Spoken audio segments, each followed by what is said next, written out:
Menurut International Medical Tourism Journal, Indonesia adalah salah satu penyumbang wisatawan medis terbesar yang berobat ke luar negeri. Ada sekitar kurang lebih 3 juta orang yang berobat ke luar negeri setiap tahunnya dan menghabiskan sekitar 100 triliun setiap tahunnya. Menurut informasi dari Medical Tourism Indonesia, masyarakat Indonesia kurang percaya dengan pelayanan medis di Indonesia. Hal ini dipengaruhi oleh beberapa faktor, seperti kurangnya informasi tentang layanan kesehatan unggulan, kurangnya transparansi harga, serta teknologi kesehatan yang kurang memadai. Jadi, di video kali ini aku tertarik membahas tentang medical tourism. Hai, halo, selamat datang di Pintesaurus.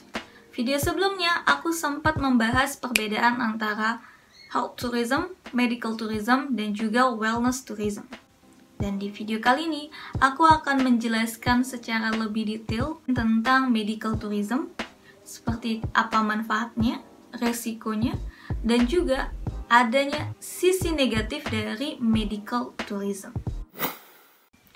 Medical tourism adalah salah satu bentuk pariwisata kesehatan atau health tourism, di mana motivasi utama wisatawan medis melakukan perjalanan keluar dari negara asalnya adalah untuk mendapatkan perawatan atau pelayanan kesehatan yang tidak dapat diperoleh di negara asalnya. Jika dilihat dari segi sejarah, medical tourism merupakan bentuk praktik kuno dari wisata kesehatan yang telah berlangsung selama ribuan tahun, di mana melakukan perjalanan untuk mencari lokasi atau daerah yang memiliki jenis pengobatan tertentu, seperti situs suci India, Persia, ataupun Yunani. Ada beberapa alasan mengapa wisatawan atau wisatawan medis melakukan perjalanan dengan tujuan medis atau kesehatan. Yang pertama, adanya biaya pengobatan yang lebih murah di negara lain daripada negara asalnya. Yang kedua, penanganan pelayanan kesehatan atau perawatan yang lebih cepat dari negara asalnya. Hal ini berkaitan dengan prosedur penanganan atau tindakan terhadap suatu penyakit yang berbeda di masing-masing negara. Selain itu, mencari pelayanan ataupun pengobatan atau penyembuhan atas penyakit tertentu yang terdapat di negara-negara tertentu di luar negara asalnya. Yang keempat, ada beberapa prosedur operasi atau penanganan kesehatan yang tidak ditanggung oleh asuransi. Wisatawan medis banyak berasal dari negara-negara maju, seperti Amerika, Inggris, atau negara Eropa lainnya. Menurut Medical Tourism Association President, Rani Mary Stepano, terdapat 3 medical tourism destination yang paling populer untuk masyarakat Amerika, yaitu Singapura, Thailand, dan Korea Selatan. Selain itu, terdapat destinasi atau negara lain yang memiliki spesifikasi khusus sebagai destinasi medical tourism. Meskipun untuk tujuan kesehatan, ternyata medical tourism juga memiliki resiko, yaitu resiko terjangkit bakteri ataupun virus endemik di suatu negara tempat pengobatan berlangsung. Adapun dampak positif dari kegiatan medical tourism, yang pertama adanya pendapatan atau revenue yang diperoleh dari biaya pengobatan dan juga perawatan, serta biaya tinggal wisatawan selama proses perawatan di suatu negara. Selain itu, adanya nilai positif dari kualitas pelayanan kesehatan yang diakui oleh negara-negara di dunia.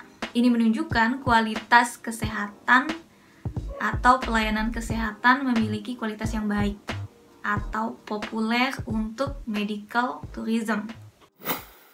Namun ternyata, medical tourism tidak selalu memiliki kesan positif. Di Amerika Serikat, standar kualitas pelayanan kesehatan, medical tourism, dinilai sebagai isu karena dapat berpengaruh terhadap isu-isu lainnya, seperti isu politik. Ada beberapa prosedur penanganan pelayanan kesehatan yang dianggap ilegal di negara asal wisatawan tersebut, sehingga wisatawan tersebut melakukan perjalanan ke negara lain di mana prosedur itu dapat dilakukan. Contohnya, perawatan kesehatan seperti bedah plastik ataupun aborsi. Selain itu, munculnya banyak klinik pengobatan tidak resmi dan malpraktek yang berbekal dari citra positif suatu negara terhadap kualitas yang baik dari medical tourism-nya.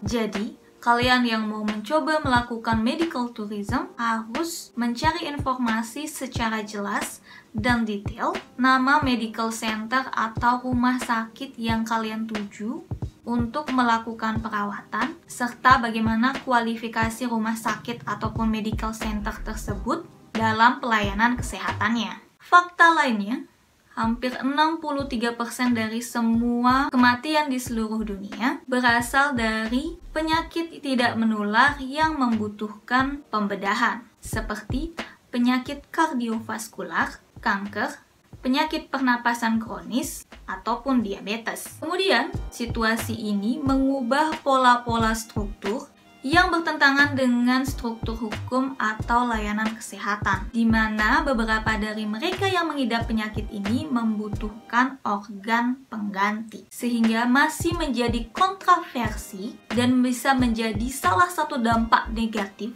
yang dapat terjadi adalah di mana adanya peluang yang melibatkan kegiatan kriminal ataupun pasar gelap yang terkait dengan perdagangan organ tubuh manusia dan transplantasi organ akibat kenaikan kebutuhan pasar. Dampak negatif lainnya, di mana masyarakat lokal harus ikut bersaing untuk memperoleh pelayanan kesehatan. Terlebih jika biaya pelayanan kesehatan ini kemudian meningkat seiring dengan peningkatan permintaan pasar global. Nah, itu dia penjelasan aku tentang medical tourism dan juga sisi lain dari medical tourism. Kalau ada pertanyaan, kalian bisa komen di bawah. Kalian juga bisa tambahin informasinya di bawah. Sekian video aku kali ini. Sampai ketemu lagi di Pintesaurus selanjutnya. Bye-bye! Ceku!